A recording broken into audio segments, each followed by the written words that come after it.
2012 সালে অর্জুনের প্রথম অভিনয় এক্স জাদে ছবিতে পরিণীতি চোপড়ার সঙ্গে প্রথম জুটি বেঁধেছিলেন অভিনেতা। তাকে শেষ দেখা গিয়েছে সিংঘাম অ্যাগেইন ছবিতে। এই ছবিতে কাল নায়ক চরিত্রে দেখা গিয়েছে তাকে।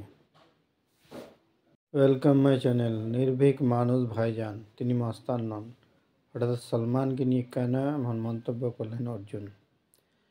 একটা সময়ে কোনো কিছুর তোয়াক্কা করতেন না সলমান। তার সঙ্গে কেউ কোনো ঝামেলায় জড়াতে ভয় পেতেন। বন্ধু হিসেবে যেমন সবার বিপদে ঝাঁপিয়ে পড়েন, শত্রুতাও নাকি ভালোই করতে পারেন ভাইজান। সলমানকে চটালে তিনি ছেড়ে কথা বলেন না। এমনকি শুধু মুখের কথায় কাউকে শায়েস্তা করতে নাকি তিনি সিদ্ধহস্ত। এমন অনেক কাহিনী কার্যত রয়েছে বলিউডের ভাইজানকে নিয়ে। তবে সবটা মানতে নারাজ অর্জুন কাপুর। অর্জুন মনে করেন মানুষ হিসেবে সলমান খুবই আন্তরিক। বলিউডে অনেকেই সলমানকে মাস্তানও বলেন, কিন্তু অর্জুন একেবারে সমর্থন করেন না। তার কথায় মানুষটার মধ্যে সত্যি আন্তরিকতা রয়েছে।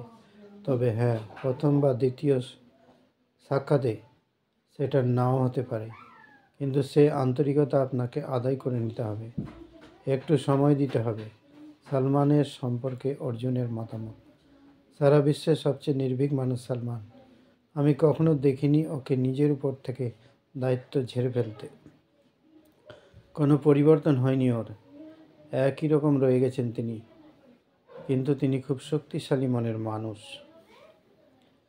ক্যামেরার পিছনে থাকার পরিকল্পনা ছিল অর্জুনের। সলমানের সঙ্গে অর্জুনের প্রথম দেখা, তখন অর্জুন সহ-পরিচালক হিসেবে কাজ করেছেন।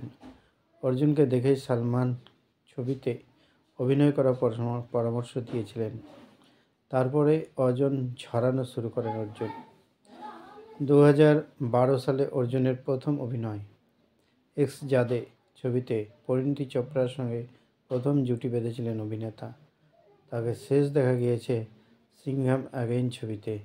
এই ছবিতে কাল নায়ক চরিত্রে দেখা গিয়েছে তাকে।